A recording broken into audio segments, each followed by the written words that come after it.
Bonsoir à tous, bienvenue sur le plateau Equinox Soir, votre décryptage quotidien de l'actualité de lundi à vendredi entre 19h et 21h. Le 22 mai dernier, Equinox Soir consacrait son édition de ce jour-là à ce qui pouvait être considéré comme immobilisme dans la magistrature, avec pour conséquence de nombreux postes vacants et une absence de promotion de magistrats. À l'origine du problème, l'absence de convocation du Conseil supérieur de la magistrature. 3 ans déjà que cette haute instance ne s'était plus réunie. Il est vrai que certains de ses membres décédés n'avaient pas toujours été remplacés, mais force est également de reconnaître que le mandat de ses membres, entamé le 24 décembre 2014, devait naturellement s'achever le 23 décembre 2019. Depuis 2017, le Conseil supérieur de la magistrature n'avait plus été convoqué.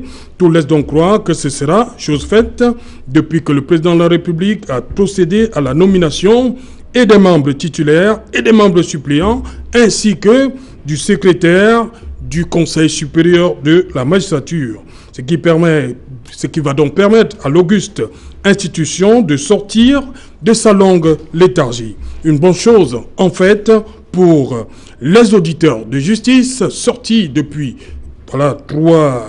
trois saisons déjà, on va le dire comme ça, ainsi que les magistrats en attente de promotion. Madame, Monsieur, tout à l'heure à 20h, c'est la grande édition d'information suivie du 20h de Cédric Nouffelet, le 20h le plus attendu, et tout de suite après, ce sera le débrief du journal.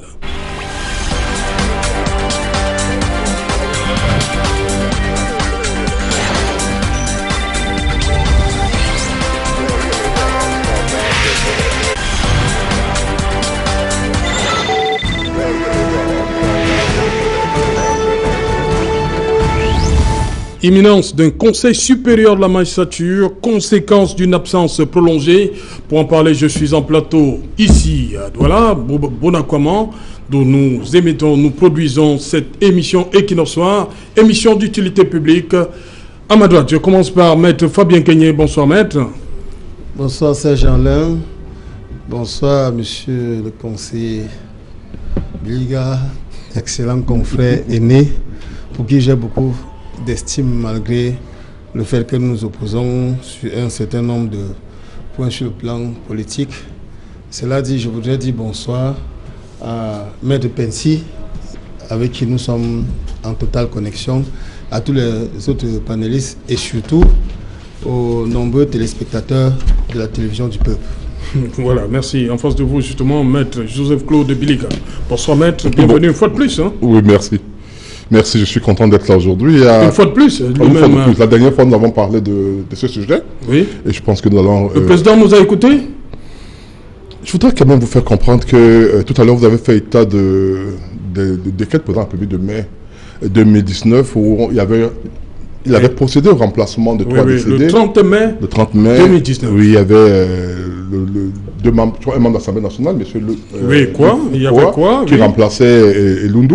Oui. Monsieur Lundu. Il y a madame Kulubon qui remplaçait monsieur Ateba Ombala. Oui. Et il y avait monsieur Amadou Ali. Monsieur Amali qui remplaçait monsieur Amadou Adoudji. Oui. Donc, à ce moment-là, à ce niveau-là, le conseil était au complet. Oui. Il aurait donc pu siéger. Ça veut dire quoi? Ça veut dire qu'aujourd'hui, il y a peut-être une nouvelle Assemblée nationale qui est intervenue. On a changé on a reconstitué, on a changé les anciens membres de l'Assemblée nationale qui ont été remplacés par les nouveaux. Je crois que c'est la seule innovation particulière, que ce soit au niveau des titulaires qu'au niveau des suppléants. Mais je veux dire donc que... Il y a aussi le secrétaire qui change. Oui, le secrétaire change parce qu'il y a eu, entre-temps, il y a eu la mort de l'ancien secrétaire. C'est pour dire quoi? Pour dire qu'en réalité, en toute logique, on peut imaginer que ça peut être... Tout est prêt pour que le Conseil de la magistrature siège. On fait d'abord les civilités, on va continuer. Vous rentrez déjà dans le débat, Maître. Excusez-moi. Donc, parce que vous m'avez posé la question, c'est ça que je vous disais. Oui. Est-ce que le président nous a écoutés? Je ne peux pas le dire avec certitude. Ok, on va revenir là-dessus. On va donc prendre en duplex, on va commencer par Maître Russell Chemot. Bonsoir, Maître. profiter de cette occasion aussi également pour dire bonsoir à tous vos téléspectateurs, nombreux dans la République, puisque je sais que c'est l'émission de l'heure à partir de 20h. Et bien évidemment, je manquerai possibilité d'usage envers mes confrères aînés. Je vais commencer tout d'abord par monsieur le conseiller émérite, monsieur Pincy Emmanuel. Bien évidemment, monsieur le trésorier conseiller Biliga, et à mon confrère aîné Kenyé, et à vous en studio. Voilà, Russell Chemou, avocat au barreau du Cameroun. Vous m'avez dit que c'est la préséance, on va attaquer parce qu'il a beaucoup d'années de barreau derrière lui. Lui, c'est Maître Emmanuel Pincy. Bonsoir Maître, bienvenue. Bonsoir Serge Alain, et puis je suis content de vous avoir. J'ai été un peu souffrant pendant 3 semaines. Oui. Et je récupère la forme. Alors, je suis bien content qu'on discute du Conseil supérieur de la magistrature. Et effectivement, vous avez utilisé des mots qui sont très justes, qui concernent sa léthargie, parce que je crois que depuis 2017, il ne s'est pas réuni, oui. Et il était incomplet, et ça posait d'énormes problèmes au niveau de la magistrature, parce que vous savez très bien que c'est seul le président de la République qui le convoque, et il doit, dans ses prérogatives, procéder à l'avancement, à l'intégration des magistrats, aux affectations, aux postes, etc., et à la discipline. Voilà. Donc, depuis 3 ans, rien ne se passe. Nous étions très inquiets. Maître Pincy, j'ai dit, c'est vous le doyen, la présidence oblige, je commence là par vous. La première question, le président a procédé hier à la nomination des membres et titulaires et suppléants, ainsi que du secrétaire.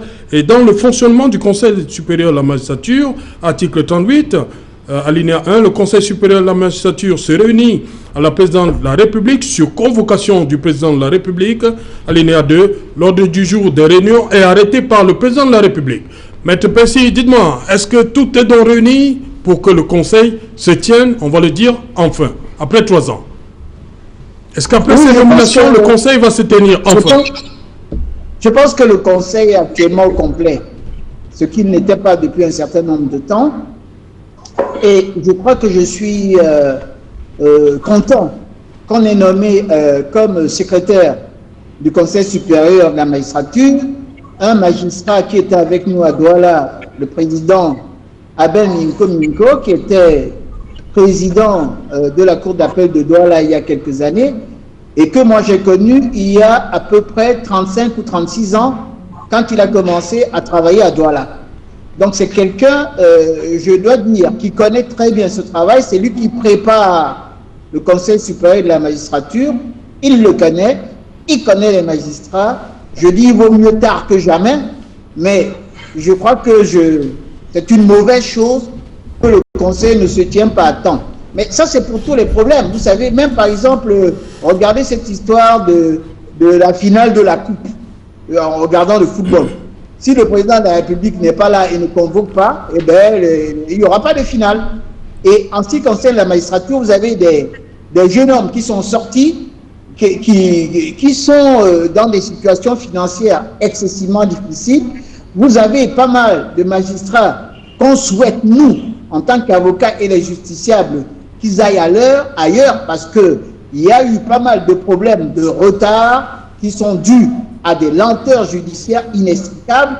Et sur ce point-là, je crois que Biliga devait être là.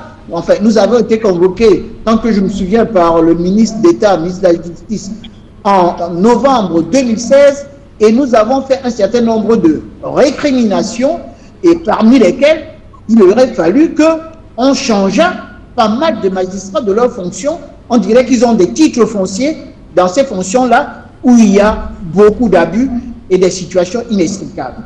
Je voudrais d'ailleurs rappeler, et je dois dire sur des problèmes d'actualité, si vous regardez maintenant les successions riches, ne parlons pas des successions sur propre ISO, mais déjà celles concernant la famille Sohen, ou bien celles qui concernent les Kadji. Vous avez une flopée, et moi je parle de ce qui se passe à Douala actuellement, de procédures dont on ne sait plus quoi en finir. Et vous avez également s'agissant d'une procédure qu'on appelle devant la Cour d'appel de défense et exécution, mais des décisions qui sont rendues défense et exécution, mais qui ne sont pas rédigées. Et vous avez tout simplement une situation très compliquée au niveau de la Cour d'appel aussi bien de Douala que d'autres. Il faudra apporter des réformes. Je dis que, d'abord, il manque de magistrats partout. Les greffiers sont dans une situation très compliquée. Les décisions ne sont pas rendues. Il y a des décisions, moi j'ai par exemple une décision qui dure depuis, je dis à la Cour suprême, et on n'a pas encore fini d'exécuter, depuis 1989, c'est-à-dire depuis 31 ans. Et ça, je peux vous dire, j'ai une autre décision rendue en 1983, dont aussi bien mes clients qui étaient des employés qui sont morts, la société est fermée et la Cour suprême, il y a 2 ans, me demandait de conclure. Donc, on est dans une situation terrible actuellement qui est inacceptable pour tous les avocats et pour tous les justiciables. Et je dois vous dire que là où il n'y a pas de justice, ça pose un problème au niveau de la démocratie. C'est pour ça que j'espère vivement qu'avec ces nouvelles nominations, le président de la République va pouvoir convoquer rapidement le Conseil supérieur de la magistrature pour qu'il puisse jouer son rôle. Voilà, merci. On va rester à l'extérieur. Maître Chemon, à vous également, toutes ces nominations qui sont arrivées hier, est-ce que cela présage de beaux jours en fait pour les magistrats, surtout les auditeurs de justice qui sont en attente depuis, ça fait 3 cuvées de l'ENAM, qui attendent? Oui, mon cher Serge, c'est vrai que certains se réjouissent déjà. À en croire l'intitulé de la thématique qui nous réunit ce soir, lorsque vous parlez de l'imminence, c'est vrai que je ne sais pas d'où vous tenez cela. Nous sommes habitués à une sorte de lenteur et je ne suis pas très sûr de ce que les informations que vous avez glanées, je sais que vous êtes très introduit, que cela présage de ce que bientôt le conseil va se tenir. On a déjà mis la marmite au feu, les tables, les assiettes, les couverts sont positionnés. Maintenant, il ne manque que la prière du grand chef. S'agissant de la nomination, la constitution du conseil hier, déjà, comme l'a relevé le confrère aîné, Maître Pincy, nous félicitons, moi particulièrement, je félicite la nomination du président, du très président Abel Minko, que je voyais ailleurs même, je voyais comme conseiller du chef de l'État.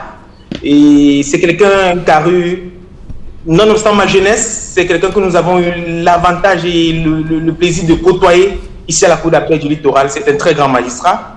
Et moi, j'ai l'avantage de le connaître un peu personnellement. C'est quelqu'un de très professionnel et de très humain.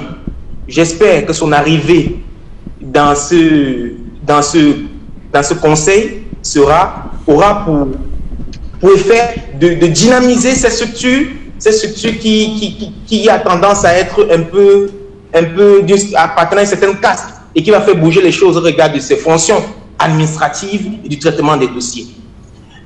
Aussi, s'il y a quelque chose que je pourrais décrire, n'en déplaise peut-être à certains, quand je protestais le texte sur le Conseil supérieur de la magistrature, je me suis rendu compte que le secrétaire du Conseil de la magistrature doit uniquement être un magistrat qui vit à Yaoundé. C'est dit que si un magistrat qui serait du même pédigré que le président Minko se trouve hors de la ville de Yaoundé, qu'il sache déjà qu'il ne pouvait pas espérer avoir ce poste. Maintenant, s'agissant des stagiaires, des auditeurs de justice, je vais dire comme ça, sûrement, ils sentent que les choses bougent, mais il faut dire que la lenteur accusée par la tenue de ce conseil crée un énorme préjudice, sûrement pas matériel, je dirais moral, puisque vous savez, ces auditeurs sont formés et sont connus actuellement, même dans les familles, dans la cité, comme étant des magistrats, je dirais entre guillemets, puisqu'ils n'ont pas encore prêté serment. Et rendez-vous compte, je vais profiter de cette occasion pour rendre un vibrant hommage à un jeune auditeur de justice qui a perdu la vie dans un accident à Yaoundé, vous voyez, qui attendait sûrement d'être sorti, d'être affecté à un poste de fonction. Et vous constaterez qu'actuellement, il y a, je crois, si je ne me trompe pas, il y a 3 promotions. Il y a 3 promotions actuellement qui sont en train d'attendre. Et je me demande, lorsque ces auditeurs de justice sont en train d'attendre, qu'est-ce qu'ils font? Est-ce qu'ils se recyclent? Est-ce qu'ils sont encadrés? Est-ce qu'ils se forment? Vous savez, la formation qu'ils ont acquise à l'ENAM coûte cher et a besoin d'une permanence. Vous savez, dans ce genre de fonction, puisque nous, dans la fonction judiciaire, il faut activement et de manière permanente dans la formation, dans le traitement des dossiers. Vous savez, en 3 ans, en 2 ans, en 4 ans, on peut oublier beaucoup de choses. Et je prendrai à témoin l'un de vos récents reportages que vous avez fait sur l'enseignement, où un enseignant relevait que le fait que des élèves soient restés à la maison dans le cadre de la pandémie Covid pendant 2 mois, on dirait qu'ils ont tout oublié. Que dit des auteurs de justice qui sont au quartier depuis 3 ans? Et dit que demain, s'ils sont nommés, ils vont occuper des postes et commencer à traiter les dossiers sans un recyclage et une formation. Donc, ce que je dirais d'entrée de jeu, c'est cela. On se réjouit, mais moi, je reste sur ma soif puisque nous sommes habitués. On peut nommer et attendre, puisque reste sur ma soif parce que vous savez, c'est pas parce qu'on a nommé hier des membres du Conseil supérieur de la magistrature qu'elle va se tenir demain. Laissez-moi vous dire, lorsqu'on potasse les textes qui organisent le Conseil supérieur de la magistrature, on se rend compte qu'avant la tenue du Conseil, il y a un travail en amont, puisqu'effectivement, l'artificier qui est le secrétaire du Conseil supérieur de la magistrature doit traiter des dossiers, doit être en liaison avec tous les services permanents et autres. Donc, il y a tout un travail en amont. Il faut que le président Minko prenne les dossiers en main, qu'il prenne corps avec les dossiers en cours, qu'il ait des échanges avec les personnalités qui viennent d'être nommées. Et n'oubliez pas aussi que ceux qui viennent d'être nommés doivent prêter serment devant le président de la République, surtout les personnels non magistrats, les personnes non magistrats. Bon, c'est vrai que cela peut se faire le jour de la tenue, avant le début des travaux, bien évidemment. Voilà, c'est ce que je pourrais dire. Je reste sur ma soif en quelque sorte. Voilà, merci beaucoup, Maître Fabien Kenyé. Vous aussi, vous êtes un peu dubitatif. C'est pas pour demain. Le Conseil, même comme ça fait 3 ans qu'on attend. Ces gens-là, si vous le permettez, d'emblée, je voudrais dire en ce qui concerne les questions de forme. Oui. Voyez-vous, il a fallu que le Créateur, tous, pour que tout le monde se mette en branle. Quand je m'en tiens à votre thème, l'éminence d'un conseil de la magistrature. Au regard des nominations. Au regard des nominations. D'hier. Vous vous rendez compte?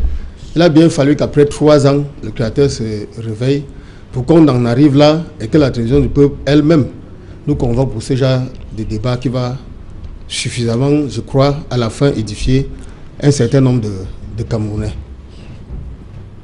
Au-delà de cette convocation, au-delà de l'imminence du Conseil supérieur de la magistrature, moi je voudrais dire, quand vous auscultez la Constitution du Cameroun, elle vous dit à son article 37, si je ne me trompe pas, que la justice est rendue au nom du peuple camerounais et que le pouvoir judiciaire est exercé par la Cour suprême, les cours et tribunaux.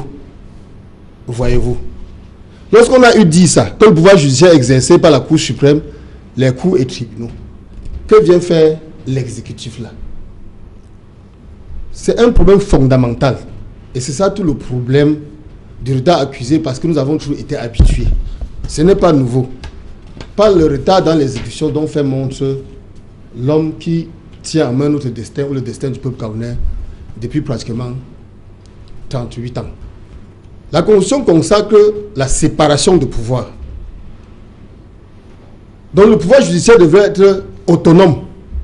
Il devait être totalement connecté pour peu qu'on s'en tienne à la Constitution. Et c'est cette malgouvernance-là qui fait en sorte que nous en arrivions à nous retrouver sur un terrain où nous avons pratiquement 3 formations successives d'auditeurs de justice qui sont là sans emploi. Alors et surtout que la justice du Cameroun manque du personnel. Alors et surtout que la carrière du personnel judiciaire devrait être gérée depuis pratiquement 3 ans. Nous en sommes là à attendre. Vous parlez d'éminence. Je ne suis pas convaincu que ce sera pour demain. Et quand bien même ce sera le cas, la justice camerounaise passe pour être l'un des systèmes judiciaires, pour être l'une des justices les plus corrompues du monde. C'est moi qui le dis. C'est moi qui le dis pour la simple raison qu'elle est infiodée à l'exécutif parce que c'est l'exécutif qui gère la carrière. La même condition dit que c'est le président de la République qui nomme aux fonctions civiles et militaires, voyez-vous. Oui. Alors, et surtout que on déclare justice indépendante et il se retrouve que c'est le chef de l'exécutif qui nomme les magistrats et autres. Et dans le rendu de la justice, dans le fonctionnement au quotidien, tant que l'exécutif n'a pas décidé, sur le contraire de mon confrère maître Vilga conseiller, nous avons assisté au procès où c'est une habitude. Pour prendre parfois leur réquisition, les magistrats sont obligés de faire suspendre les décisions pour attendre les décisions de leur hiérarchie.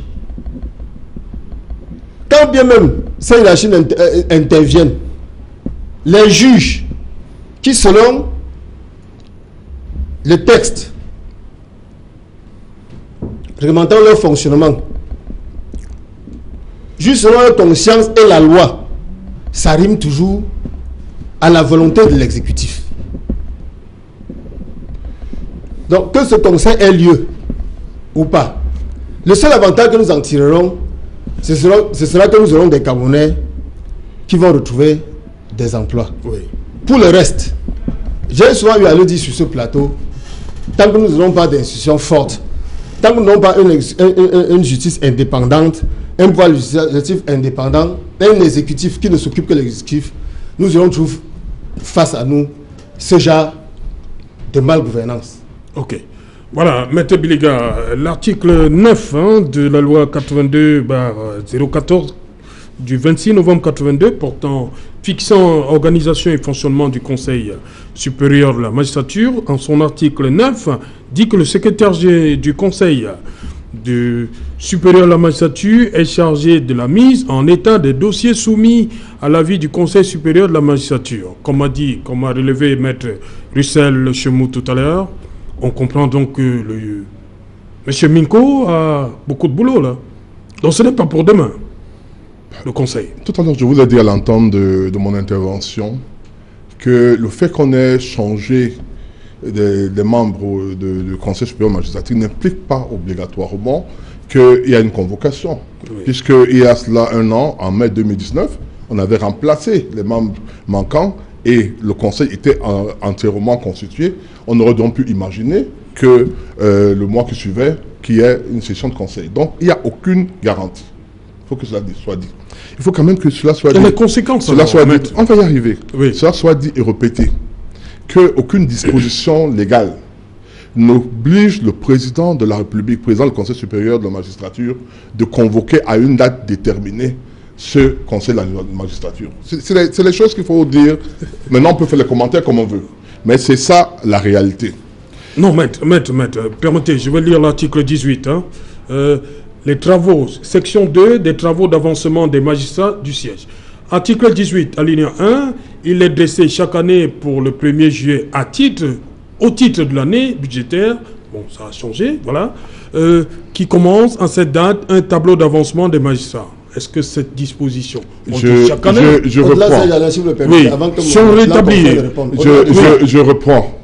Il n'y a aucune disposition qui dit que le Conseil supérieur de la magistrature doit se tenir. Maintenant, oui, on peut, sur la base d'un certain nombre de dispositions textuelles, comme dès que vous avez suivi, ou bien celle qui dit que les jeunes auditeurs de justice doivent être intégrés, voilà, etc., imaginer que cela doit être fait. Mais d'une manière claire et précise, la loi ne l'a pas indiqué. Il faut que ça soit indiqué comme ça. La deuxième chose que je voudrais dire, c'est que j'ai suivi mon grand frère Pensi, il a dit beaucoup de choses qui sont vraies. C'est-à-dire on pourrait faire un procès de la justice aujourd'hui, on n'en finirait pas. Que ce soit du côté des magistrats comme du côté des avocats. Notre confrère ministre nous a fait des pics dernièrement sur une chaîne concurrente en parlant des avocats et de leur fiscalité. Donc il y a plein de choses qu'on peut dire sur la justice. Je suis peut-être, il a un peu dit également, un peu, je ne vais pas dire bien placé, mais il y a eu des choses que j'ai eu à faire parce que, en tant que membre du Conseil de l'ordre, nous avons eu, après la grève des avocats, il y a une grève qui a eu lieu avec l'affaire PAD. On a fait une grève. Nous avons été reçus par le ministre. À l'époque, le vice-premier ministre de la Justice, Amadou Ali. Oui. Et à la suite, il y a eu une commission qui avait été créée pour parler des problèmes d'avocats. Avec comme président le professeur Maurice Kamto, qui était ministre délégué à l'époque. On avait travaillé donc ensemble pour essayer de recenser les problèmes des avocats relativement à la marche de la justice. De la même manière, j'ai eu la chance pendant un bon bout de temps, même comme la commission aujourd'hui ne fonctionne plus en tant que telle, d'être membre de la comité de suivi et évaluation en charge du système judiciaire et du cadre aujourd'hui des affaires de la CONAC, Commission anticorruption. Notre commission, qui était présidée à l'époque par l'ancien ministre Simon Bolivar Ndjamé-Wandi, avait pour rôle de recenser les problèmes de la justice. Pourquoi est-ce qu'il y aurait par exemple corruption dans la justice? Pourquoi est-ce que les décisions sont rendues d'une manière pas toujours rapide, etc. Il y avait donc ce nombre de choses qui avaient été évoquées. Donc c'est pour dire que ces problèmes datent d'avant les 3 ans dont on parle. Pour dire qu'avant 2017, il y avait ce problème évoqué et que nous évoquons tous ici de lenteur judiciaire, peut-être d'incompétence de certains magistrats. Et que ce n'est pas forcément parce qu'il n'y a pas eu conseil de discipline depuis 217, de conseil de magistrature et par le conseil de discipline, que cela pose énormément de problèmes. Maître Pensier a évoqué des problèmes de magistrats qui traînent avec la justice. Moi, j'en ai connu d'autres qui sont plus rapides avec les décisions, qui les rendent. Et que si aujourd'hui on les enlève aujourd'hui là, pour certaines personnes, ce sera une sorte de recul, entre guillemets. Parce que ceux qui viennent, ils viennent de quelque part. Certains sont peut-être pas les compétents là-bas, on les a envoyés à Douala, ils ont peut-être fait pire que ça. Donc je veux dire qu'il faut toujours relativiser la notion de nomination. Le grade appartient à l'individu, la fonction à l'État. Ce n'est pas nous qui notons les magistrats. Ceux qui notent les magistrats savent comment les noter. Et je terminerai pour ne pas vous prendre beaucoup de temps en disant que c'est par rapport aux auditeurs de justice. Il faut noter que ce soit pour les magistrats qui doivent avoir des promotions ou des auditeurs de justice, même lorsqu'on traîne, comme là, il n'y a pas eu conseil conseil supérieur de magistrature en 2018 et en 2019, même lorsqu'il va siéger en 2020 ou en 2021, on tiendra compte du moment où tel magistrat devait être promu au niveau du grade. Et je dis au niveau du grade, c'est-à-dire soit une promotion du fait de la notation des supérieurs hiérarchiques, soit une promotion automatique du fait de l'année passée à ce grade. Donc, en réalité, ce qu'on peut dire, c'est que le magistrat, peut-être certains sont pressés de pouvoir écrire sur leur cadre de visite, je suis un magistrat de 4e grade, mais lorsque le conseil va siéger, s'il y a les magistrats qui devaient être magistrats de 4e grade en 2018, ils le seront en 2018. Ceux de 2019 seront en 2019, ceux de 2020 seront en 2020. Donc, le fait que ce soit le même conseil de magistrature, cela n'implique pas qu'eux, ils auront tous le même grade au moment où... Donc, je veux dire qu'il faut dire des choses. Maintenant, on peut commenter comme on veut. Hein. Je ne voudrais pas... je pense que c'est un débat aujourd'hui qui est essentiellement un débat de juristes. C'est pour cette raison que la personne qui devait être ici pour le RDPC a demandé avec votre accord, que je la remplace, parce qu'elle n'était pas avocate. Donc je suggère que les termes du genre, que créateur, etc., qu'on mette ça de côté. Ça n'a pas de sens, ça n'a pas de sens ici. La justice n'a jamais été parfaite. Moi, j'ai lu les livres sur la justice en France, et les affaires de Marseille, etc. Lorsque vous lisez, je vais raconter ça une fois ici. J'étais à Montpellier pour représenter le barreau et l'ancien bâtonnier Sama il y a quelques années, dans le cadre du Conseil national des barreaux de France. J'étais avec le bâtonnier actuel du Togo, il était à côté de moi, et si vous fermiez les yeux, vous aviez l'impression que vous êtes, comment je vais dire ça, au Cameroun, en Afrique. C'est-à-dire les mots que les avocats devant Mme Toubera, qui était ministre de la Justice à l'époque, et à l'époque, l'actuel président Macron était ministre de l'économie. Je vous assure que lorsque vous suiviez ce que ces avocats, les confrères parlaient de la justice, vous vous demandiez si vous n'êtes pas en Afrique. Ça veut dire qu'en fait, les problèmes de justice sont universels. Et je terminerai par ce que mon confrère vient de dire également là. Oui, nous sommes dans un système dans lequel le président de la République est le chef de l'État, la seule personne qui est nommée au suffrage universel, c'est elle qui est responsable. La séparation du pouvoir, oui, elle existe, mais cette séparation du pouvoir, il y a des passerelles qui font que l'exécutif intervient dans le judiciaire intervient dans l'exécutif, etc. Prenons un exemple banal, deux exemples. Premier exemple, en France, qui a nommé le président constitutionnel, Laurent Fabius, c'est le président de la République. Qui nomme les membres de la Cour suprême aux États-Unis, c'est le président de la République. Il faut bien que cela soit clair. Or, le président de la République est de l'exécutif. La Cour suprême, on va me dire oui, dès qu'il les nomme, il n'a plus le pouvoir de les révoquer parce qu'ils sont nommés à vie. Mais non, mais ça c'est vrai, mais c'est lui qui les nomme. De la même manière avec Laurent Fabius qui nomme. Donc je vais dire qu'il ne faut pas qu'on se focalise. Ce n'est pas ça qui donne forcément l'indépendance. Parce que il faut noter également que nous n'avons pas inventé le fil à couper le beurre. Lorsqu'on parle des réquisitions, de ministère public, il faut bien noter que lorsqu'on parle, mon confrère le sait très bien, oui. Les magistrats du siège ont une certaine liberté vis-à-vis de la justice, je dis vis-à-vis de la hiérarchie. Les magistrats du parquet sont soumis à la hiérarchie. Okay. Et tout le monde le sait. C'est-à-dire que quand le procureur de la République décide de suspendre, peut-être pour aller demander une réquisition, parfois elles sont même écrites, parfois verbales, c'est la loi qui le dit. Et c'est partout ailleurs, c'est pas seulement au Cameroun. Merci. Nous accueillons donc tout de suite Maître Narcisse Commun qui nous a rejoint, également avocat au barreau du Cameroun. Bonsoir Maître. Il y a ce débat, le président a procédé hier à la nomination des membres titulaire et suppléant, ainsi que le secrétaire du Conseil supérieur de la magistrature. Est-ce que cela présage d'une convocation d'un Conseil supérieur de la magistrature? Bonsoir Serge Alain, bonsoir à tous les invités sur le plateau et ceux que vous recevez via les connexions électroniques. Je vais d'abord jeter des fleurs à Equinox qui, purement parce qu'il a diffusé il y a quelque temps une émission portant critique de cette léthargie dans laquelle était rentré le président de la République relativement à la convocation du Conseil supérieur. On a l'impression que les choses bougent parce que, voyez-vous, il y a des membres titulaires et suppléants qui ont été nommés, également le secrétaire permanent. Je dirais également que s'agissant du secrétaire permanent, M. Minko, qui a officié comme président de la Cour d'appel du littoral, c'est un monsieur qui nous a laissé bonne impression parce il faut dire que, comme dans le jargon sportif, il a mouillé le maillot.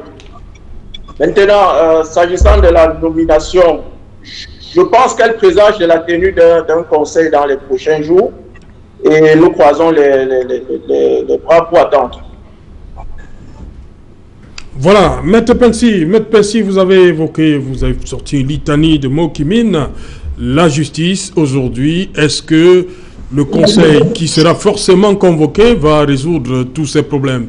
Est-ce que vous pensez que ce conseil-là, qui est attendu, va résoudre tous ces problèmes? Bon, d'abord, je vais dire, comme vient de dire mon excellent confrère Biliga, rien n'est moins sûr. Rien n'est moins sûr parce que le président de la République n'a aucune obligation légale de convoquer. Ce qu'il faudrait, c'est que c'est lui-même qui doit se faire cette propre discipline.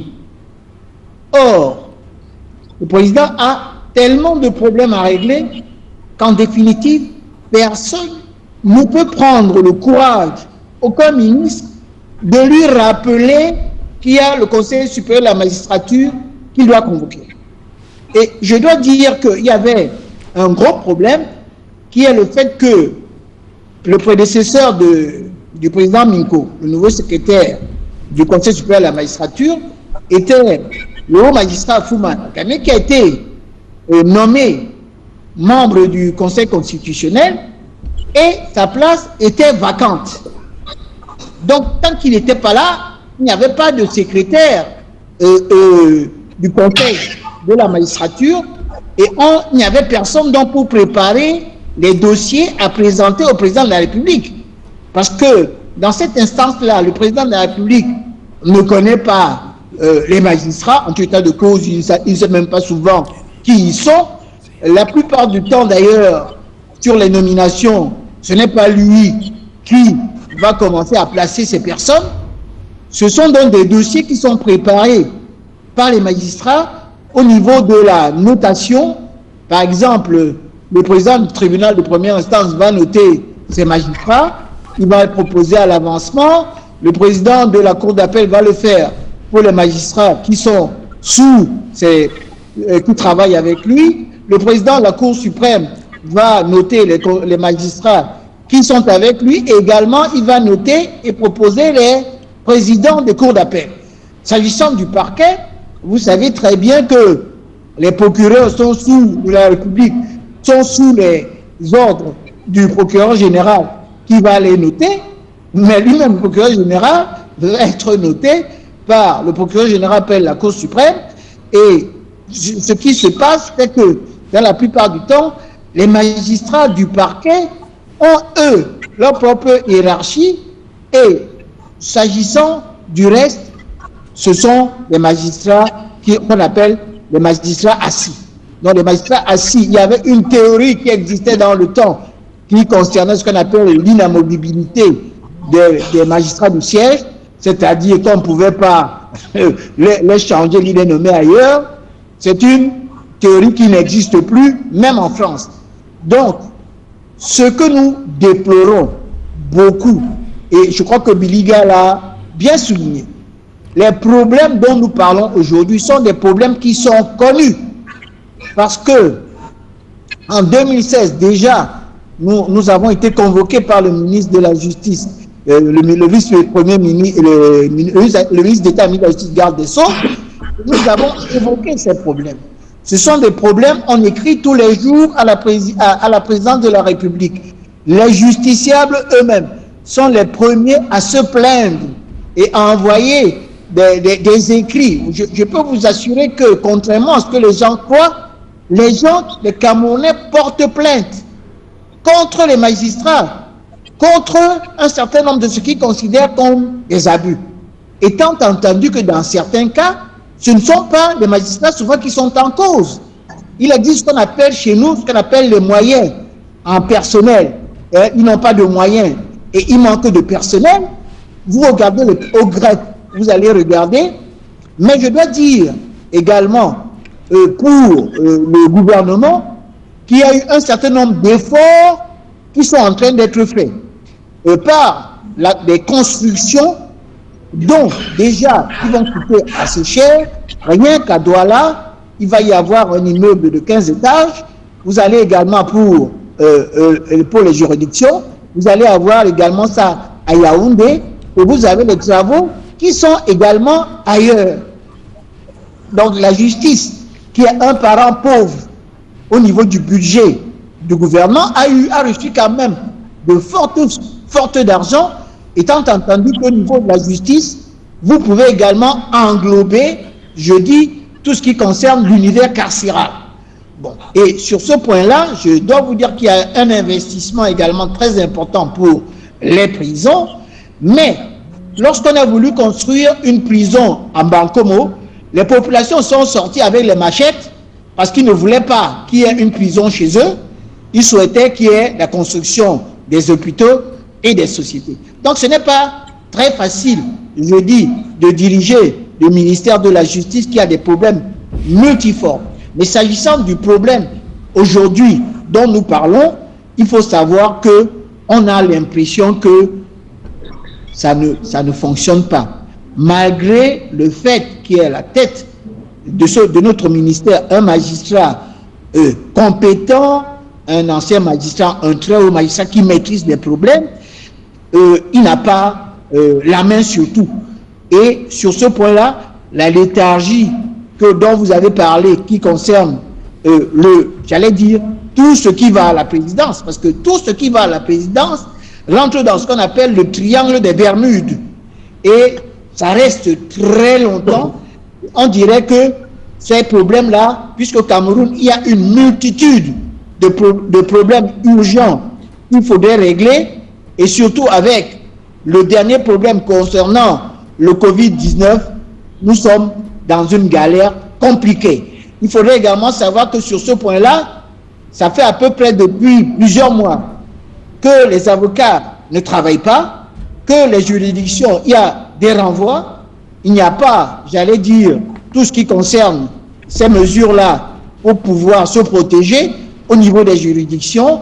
Et vous avez vu le nombre impressionnant des avocats qui sont morts ces derniers temps. Depuis le début de l'année, il y en a plus de 27. Et depuis qu'il y a le Covid, plus de 20 avocats qui sont décédés dans des conditions difficiles. Donc, nous exerçons un métier où les avocats, il faut une réforme, où il faut le monopole, où il y a une paupérisation croissante de la profession, où en même temps, les magistrats n'arrivent pas à rendre des décisions, où nous avons une justice qui est en panne. Et quand de l'autre côté, vous voyez qu'il n'existe aucune sanction, nous sommes dans ce que j'appelle aujourd'hui la bérésina. Donc je souhaite personnellement que le président de la République, compte tenu du fait qu'il y a maintenant un secrétaire qui va préparer des dossiers, puisse convoquer dans les prochains jours. Et vraiment, je supplie le chef d'État de pouvoir le faire pour qu'on puisse examiner et résoudre tous ces problèmes. Parce que, et je le répète toujours, là où il n'y a pas de justice, il n'y a pas de démocratie. Voilà, merci Maître Pensy. Je reste avec vous. De l'autre côté, Maître Narcisse Commun. Maître Pensy parle d'une justice en panne. Est-ce que ce conseil qui, normalement, doit être convoqué, va donc résoudre les problèmes? Beaucoup pensent que la priorité, bien l'essentiel, ce sera l'intégration des auditeurs de justice. Les autres, ce sera une espèce de jeu de chaises musicales. On va prendre les mêmes, on va tourner et on va retomber dans les mêmes travers. Mettez comment? Oui, Serge Alain, j'ai écouté mon confrère Pensy avec beaucoup d'attention et il a dit beaucoup de choses intéressantes. Seulement, là où nos chemins se séparent et où je cesse d'être d'accord avec lui, c'est qu'il voit plus les conséquences alors qu'il faut regarder déjà qu'est-ce qui est la cause de ce qu'on vit aujourd'hui avec cette espèce de dépétition de la magistrature. Il y a beaucoup de problèmes qu'il faut soulever. Il y a d'abord la paupérisation, pas seulement des avocats, mais également des magistrats. Les salaires des magistrats aujourd'hui, si vous prenez par exemple ceux qui officient dans les grandes métropoles comme Douala, Yaoundé, Bafoussam et autres, ne leur permettent pas véritablement de travailler avec efficience. Parce que vous ne pouvez pas être préoccupé par des problèmes existentiels et l'on vous demande un rendement particulier. Sur un second point, et je vous rejoins lorsque vous dites que le Conseil il sera probablement convoqué quand le président le voudra, mais à la vérité, qu'est-ce qui va changer? Rien du tout, parce qu'on va prendre les mêmes et on va recommencer. Il y a un vrai problème dans l'administration de la justice au Cameroun. Ce n'est pas une administration qui est fondée sur le résultat. Maître Pensy a évoqué la notation des magistrats par les supérieurs hiérarchiques, distinctement selon qu'ils sont au siège ou au parquet. Mais à la vérité, les avancements au Cameroun n'obéissent pas à une logique de récompense du mérite. Vous avez des personnes, des magistrats, qui ne rédigent pas les décisions qu'ils ont rendues. Vous en avez qui, sur 15 décisions rendues, voient 14 réformées par les juridictions de recours. Mais ce sont ceux-là qui avancent. Et les plus méritants piétinent. D'autres sont oubliés dans les grades pendant plusieurs années. En réalité, il y a un problème aujourd'hui d'administration de la justice qu'il faut revoir de fond en comble. On pourrait convoquer les conseils supérieurs de la magistrature. En tout cas, le président pourrait le faire chaque année. Mais s'il n'y a pas un travail de fond, s'il n'y a pas un travail systémique, si on ne revoit pas le système tout entier, ça ne servira à rien.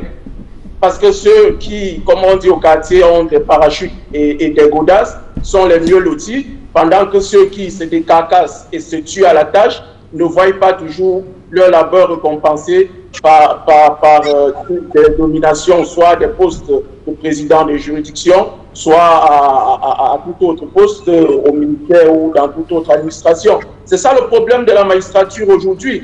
Et bien évidemment, lorsque vous avez des magistrats exposés et ainsi paupérisés, très tôt, ils sombrent dans la corruption. Ça, il faut le dire. La justice ne fonctionne pas chez nous parce qu'elle est hautement corrompue. Elle est hautement corrompue. Vous ne pouvez pas donner aujourd'hui un avis à un investisseur sur une position jurisprudentielle, je veux dire, sur une position rendue par des tribunaux sur une question précise. C'est à la tête du client, même jusqu'à la plus haute juridiction du pays. Et là, c'est problématique. Donc, pour moi, il faut reformer la justice, il faut revoir la composition du Conseil supérieur de la magistrature, il faut donner un peu plus d'autonomie aux magistrats et revoir leurs conditions de travail et de rémunération. Et à ce moment-là, je pense qu'on pourrait espérer un meilleur rendu de la justice. Voilà, maître, je termine avec maître Russell Chemont. Pour vous, qu'est-ce qui pourrait comme ça changer après la convocation de ce Conseil supérieur de la magistrature, 3 ans après? Oui. Comme on disait déjà tout à l'heure, qu'est-ce qui va changer? On ne peut rien présager. Vous voyez autant de critiques sur le plateau de tous bords, bien évidemment, même si on essaie de sauver quelques meubles. Pour paraphraser mon confrère, le confrère Dupond-Moretti qui dit « La justice est la signature de ceux qui la rendent ». Et moi, je rajouterai en disant « La magistrature est l'image de ceux qui l'incarnent ». Moi, je pense qu'aujourd'hui, il faut faire un travail de fond. On ne peut pas léthargie, oui, mais jeter le bébé avec l'eau du bain, je dis non. C'est mauvais, c'est pas beau, il y a à faire, on peut travailler, on peut améliorer. Ça veut dire qu'il faut qu'on ait dans cette structure une sorte de données objectives. J'ai dit objectives, vraiment, à tous les égards. Vous voyez, mon confrère Narcisse vient de faire un dessin très noir, sombre de la chose, dans les nominations à la présidence des juridictions et au parquet. C'est souvent pas des données objectives.